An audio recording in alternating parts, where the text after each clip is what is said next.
اعوذ باللہ من الشیطان الرجیم بسم اللہ الرحمن الرحیم۔ آج کا ہمارا سبق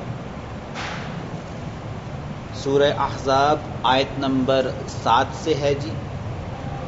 پچھلی آیت میں اللہ تبارک و تعالیٰ نے مواخات کی بنا پر جو رشتہ مہاجرین اور انصار میں قائم ہوا اور جس کا یہ کنفیوژن ہوا کہ اب ان کو پراپرٹی سے بھی حصہ دیا جائے گا، تو اس کا اللہ تبارک و تعالیٰ نے جواب دیا کہ نہیں، پراپرٹی کے حصے اولو الارحام جو اللہ نے سورہ نساء میں بیان کر دیے وہی ہیں، ان کے لیے کوئی پراپرٹی کا حصہ نہیں ہوگا۔ ہاں، ان کے لیے اگر کوئی تم وصیت کر جاؤ جو آپ کی پراپرٹی میں سے 1/3 حصہ ہے تو وہ تمہارے لیے جائز ہے، اور اگر تم نے ایسی کوئی وصیت نہیں کی تو ان کا پراپرٹی وغیرہ میں کوئی حصہ نہیں ہے۔ رحم کے رشتے جو ہیں وہ فوقیت پہ ہیں اور بلند ہیں ان رشتوں سے جو مومنین اور مہاجرین کے درمیان مواخات کے ذریعے ہوئے تھے۔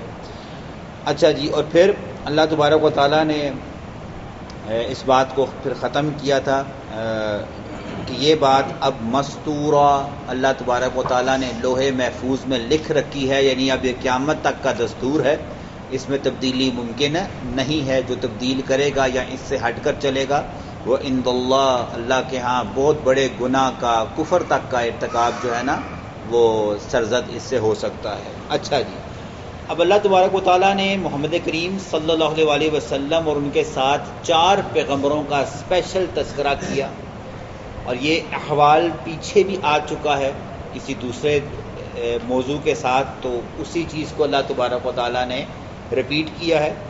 فرمایا اللہ تبارک و تعالیٰ نے وَإِذْ أَخَذْنَا مِنَ النَّبِيِّينَ، جب ہم نے پختہ وعدہ لیا نبیوں سے، میثاقہم، 2 طرفہ پختہ وعدہ۔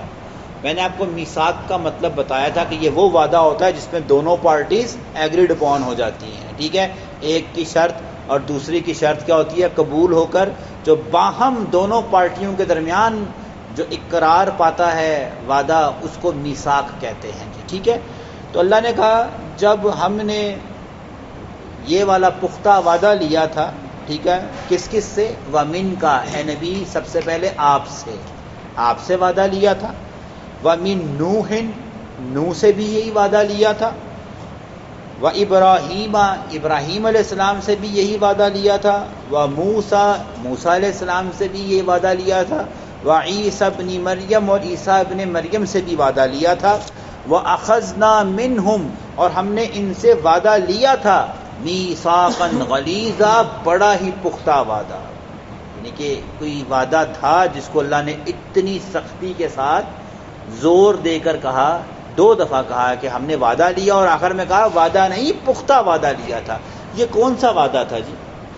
یہ ہم پیچھے مختلف مقامات پر سن کر آئے ہیں۔ ایک وعدہ تھا کہ یہ ایک دوسرے کی مدد کریں گے، اگر ایک ہی دور میں 2 پیغمبر جس طرح موسیٰ اور ہارون ہیں، داؤد اور سلیمان ہیں، اس طرح جو 2 ایک ہی دور میں ابراہیم اور لوط علیہ السلام ہیں، ٹھیک ہے نا، یہ ایک ہی دور کے ایک ہی وقت کے پیغمبر ہیں۔ ایک تو اس سے ہے، دوسرا ایک دوسرے کی تائید کرنے والا وعدہ تھا، ٹھیک ہے، یعنی کہ اگر جو تورات میں ہے تو جب اس کے بعد جو موسیٰ علیہ السلام گزر گئے تو پھر ہارون علیہ السلام نے کیا کیا؟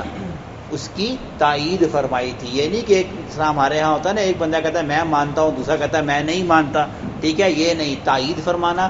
تیسرا وعدہ توحید کا پرچار تھا کہ اللہ تبارک و تعالیٰ نے جو حکم منوعاً ان پیغمبروں پر نازل کیا نا، یہ نبی پابند تھے منوعاً اسی حکم کو لوگوں تک منوعاً ایک زیر اور ایک زبر کی بھی تحریف کے بغیر پہنچانے کے، یہ وعدہ تھا۔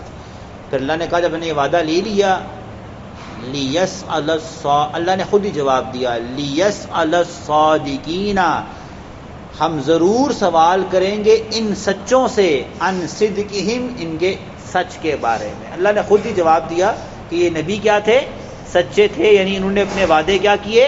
نبھائے، اور ہم قیامت کے دن ان سے ان کے وعدوں، ان کے سچے وعدوں کی صداقت کا سوال کریں گے۔ یہ ہم پیچھے سن آئے ہیں، سورہ اعراف میں اللہ تبارک و تعالیٰ نے فرمایا کہ ہم انبیاء کرام سے بھی سوال پوچھیں گے، اور انبیاء کرام جن جن امتوں پر بھیجے گئے ہیں ان سے بھی سوال پوچھیں گے۔ کیا سوال جی؟ انبیاء کرام سے پوچھا جائے گا میرا پیغام پہنچایا؟ تو انبیاء کرام کیا کہیں گے جی؟ بالکل پہنچایا۔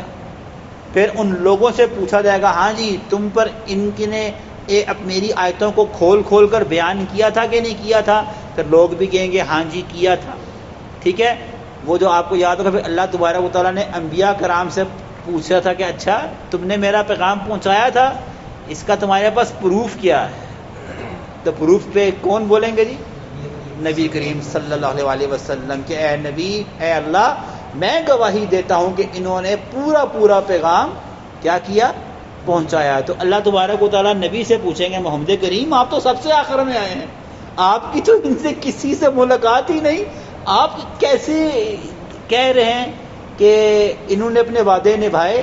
تو اللہ کے نبی کہیں گے اے اللہ جو کتاب آپ نے مجھ پر قرآن کی شکل میں نازل کی تھی ان میں ان تمام انبیاء کرام کی صداقت اور ان کے پیغام کی دلیلیں تھیں، میں گواہی دیتا ہوں کہ یہ سیناریو اللہ تبارک و تعالیٰ کریٹ کریں گے۔ اس حوالے سے اللہ نے کہا کہ ہم ان سچوں سے ان کی صداقت کا سوال کریں گے، اور پھر کیا ہوگا؟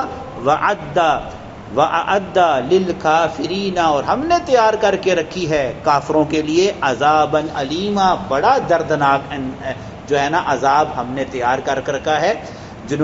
جن لوگوں نے اپنے دور کے انبیاء کرام کی بغاوتیں کی، کفر پر ڈٹے رہے، وہ جہنم میں جائیں گے، اللہ ہمیں محفوظ فرمائے جی۔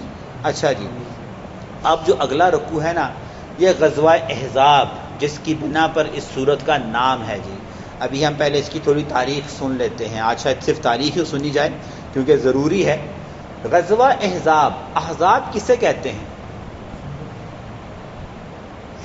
حزب کہتے ہیں، حزب اللہ نام سنا نا، اللہ کا لشکر۔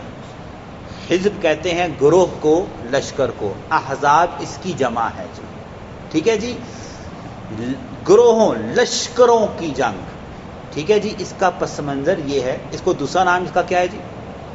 اس جنگ کا دوسرا نام غزوہ خندق ہے جی، ٹھیک ہے۔ اصل نام احزاب ہے اور دوسرا نام کیا ہے جی؟ غزوہ خندق، کیونکہ جب سلمان فارسی رضی اللہ تعالیٰ عنہ کی، ابھی ہم آگے سنیں گے، ان کی بنا پر خندق کھودی گئی تھی۔ اس کو احزاب اس لیے کہتے ہیں جناب کہ اس جنگ میں صرف مشرکین مکہ نہیں تھے، یا اگلی آیت میں سنیں گے کل کے سبق میں، مشرکین مکہ اکٹھے ہو گئے۔ انہوں نے یہود کا ایک قبیلہ ہے جس کو بنی قریظہ کہا جاتا ہے، ان کو نا نبی صلی اللہ علیہ وسلم نے مسلسل بد عہدی کی بنا پر نا مدینے سے نکال دیا تھا، اور یہ لوگ جا کر بسے تھے خیبر میں۔ تو ان ظالموں نے کیا کیا، ان کو اس بات کی سخت تکلیف تھی کہ محمد کریم نے ہمیں کیا کیا ہے، مدینے سے نکال دیا۔ انہوں نے مشرکین مکہ کے ساتھ ساز باز کیا کہ ادھر سے تم آؤ، ادھر خیبر سے کیا آئیں گے، ہم آئیں گے۔ اور پھر انہوں نے کیا کیا، حوازن، اطفان، نجران، نجد، اس کے علاقوں میں رہنے والے جو دیگر قبائل تھے ان کو بھی اپنے ساتھ جو ہے نا وہ آمادہ کیا کہ آؤ مدینہ پر حملہ کرتے ہیں اور مدینہ کو کیا کر دیں گے، قبضہ کر لیتے ہیں۔ تعداد 10,000 تھی، کتنی؟ مسلمانوں کو کتنی تھی؟ تقریباً 3,000، مسلمان صرف 3,000 تھے، اور یہ سارے لشکر مل کر تعداد میں کتنے تھے جی؟ 10,000۔ اور پھر یہ تو بیرونی تھا نا، جس بنو نذیر کو نکالا گیا تھا، بنی قریظہ کو نکالا گیا تھا، انہوں نے کیا کیا، مدینے میں جو یہودیوں کا دوسرا قبیلہ تھا بنو نذیر، جن کا مسلمانوں کے ساتھ معاہدہ تھا کہ اگر کوئی مدینہ پہ حملہ کرے گا تو ہم نے مل کر کیا کرنا ہے، دفاع کرنا ہے۔ تو بنو نذیر سے بنو قریظہ کے جب سردار نے ٹھکے چھپے رابطہ کیا اور کہا بھئی تم بھی ساتھ مل جاؤ، ہم 10,000 ہیں، آج ہم نے مدینے کو چھوڑنا نہیں ہے، آگے سے ہم آئیں گے، ٹھیک ہے، پیچھے سے بلکہ اندر سے تم نکلنا۔ مسلمان سینڈوچ ہو کے رہ گئے تھے۔ اس صورتحال میں اتنی تکلیف، ابھی آپ سنیں گے کہ جو اللہ نے جملے استعمال کیے کہ مسلمانوں کی آنکھیں پتھرا گئی تھیں، کلیجے جو ہے نا منہ تک آ گئے تھے، اتنی سخت، باہر سے بھی تمام لوگوں سے لڑنا ہے، ٹھیک ہے، اور اندر سے بھی کیا کرنا ہے جی، بنو نذیر سے بھی لڑنا ہے، تو اس لیے اس کو غزوہ احزاب کہا جاتا ہے۔ تو اس میں پھر کیا ہوا، یہ سب کٹے ہوئے۔ سلیمان فارسی یہ عرب نہیں تھے، فارس کسے کہتے ہیں جی؟ ایران کو، یہ ایران سے تھے، ٹھیک ہے۔ تو اب محمد کریم صلی اللہ علیہ وسلم مشورہ کر رہے تھے مسئلے اپنی شورا سے کہ اس جنگ کو کیسے لڑا جائے بھائی، یہ تو رائٹ لیفٹ اوپر نیچے سے آئے ہیں، ہم تو 3000 ہیں، کوئی ہو۔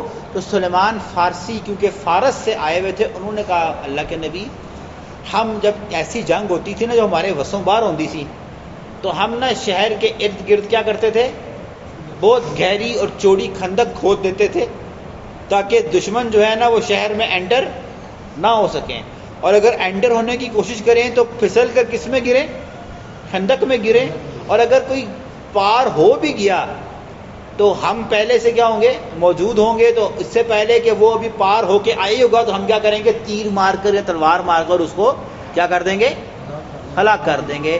تو اللہ کے نبی صلی اللہ علیہ وسلم کو یہ کچھ بات کیا ہوئی، سمجھ آئی۔ اللہ آپ لوگوں کو بھی مجھے بھی مدینہ شریف لے کر جائے۔ آج بھی جہاں پہ جس جگہ جو خندق کی جنگ ہوئی تھی نا، آج بھی وہ نشانیاں موجود ہیں، ان کو سبع مساجد کہتے ہیں، 7 مسجدیں وہاں پر نا آج بھی چھوٹی چھوٹی بنائی ہیں، 7 سبع مساجد کہتے ہیں غالباً وہاں پر نا۔ وہ مسجدیں انہوں نے نشانیوں کے طور پہ بتائی ہیں کہ یہاں پر اللہ کے نبی نے اپنا خیمہ یہاں لگایا تھا، فلاں صحابی کا یہاں پر تھا، فلاں کا یہاں پر تھا، بی بی فاطمہ کا یہاں پر تھا، اور ابو بکر صدیق یہاں پر تھے۔ وہ آج بھی ان کو سبع مساجد کے نام سے، یہ ایسی لوکیشن کو کیا گیا کہ آج بھی جب آپ جائیں گے آپ دیکھیں گے کہ 3 اطراف سے پہاڑ ہیں جی، ٹھیک ہے، 3 اطراف سے کیا ہیں، یعنی کہ کوئی بھی پہاڑ چڑھ کر مدینہ میں کیونکہ پہاڑ پہ کیا تھے، مسلمان پہلے سے تعینات تھے کہ تو نیچے سے آئے گا تو اوپر والوں کو نیچے مارنا کیا ہوتا ہے، ذرا آسان ہوتا ہے۔ اور سنگلاخ، آج اتنے سنگلاخ پتھر ہیں کہ پیدل نہیں چڑھا جاتا، تو اس وہ مطلب کیا ہوگا۔ ایک راستہ سامنے کا بس کھلا ہوا تھا جو مکہ کی طرف سے آتا تھا، ٹھیک ہے، اس پورے راستے کے کیا کیا گیا، وہاں پر خندق کو کھود دیا گیا کہ اب اگر اس طرف سے بھی آئے گا نا تو اس کو خندق کراس کرنی پڑے گی، جو ان کے لیے کیا تھا جی، انتہائی مشکل تھا، ٹھیک ہے۔ اب یہ جنگ طوالت اختیار کر گئی، اور اس جنگ کی طوالت کا اللہ نے ایک دم فرشتوں کا تذکرہ اور آندھی کا تذکرہ کیا کہ یہ کم از کم غالباً 2 مہینے یہ جنگ، یہ محاصرہ کیا رہا، وہ جاری رہا، 2 مہینے، ٹھیک ہے۔ اس کی وجہ بھی اللہ تعالیٰ بتائیں گے۔ مسلمانوں کے روپ میں بہت سے منافق کیا تھے، ابھی بھی چھپے ہوئے تھے۔ اللہ نے اس جنگ کے ذریعے ان 70 منافقین کو، 70 ہے کئی جگہ پر 60 ہے، 70 یا 60 منافقین جو مسلمانوں کے اندر چھپے ہوئے تھے نا، ان 2 مہینے کی تکلیف میں کیا ہوا، جو باتیں ان کے دل میں تھی نا وہ ان کے منہ سے نکل آئیں۔ وہ کل کی ہماری آیتوں کا کیا ہوگا، سبق ہوگا۔ آج ہم ذرا ایک آیت پڑھ لیتے ہیں، ٹھیک ہے، اس کو ہم سمجھ لیتے ہیں۔